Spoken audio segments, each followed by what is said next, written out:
furalaystaa la yidhi xoolo iyo carruur iyo wax walba waa helaysaana hadda waa astaqfir allah.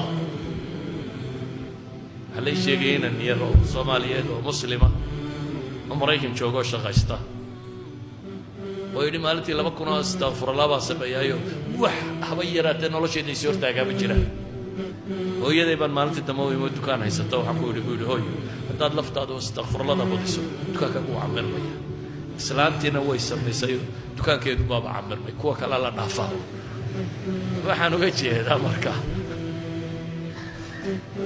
waxaa layna barayaa asbaab kaloo aan ahayn asbaabtan maadiga aynu naqaano shilin ku darka aan ahayn oo nolosha wax ka beddeshaa inay jirto oo ah rabbu samaawaati inuu labadaba isagaa qaanuunkan dhigay. qaanuunkan fiisigiska iyo dhaqaalehee nolosha lagu wato isagaa dhigay, maca daalik isagaana ka tallaabsan kara. walidaalik baa karaamaadka iyo mucjizaadka iyo waxaasoo dhamme waa maxay? waa qaanuunka aynu naqaano laga tallaabsanaya de. karaamadu waa wixii aynu naqaanay oo laga tallaabsaday.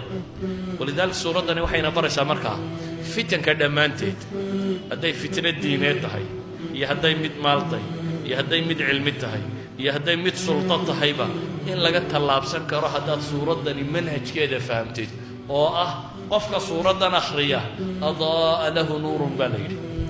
nuur baa loo ifiyaa oo bayna aljumca waljumca uu ku ifsan kara baa loo ifiyaa.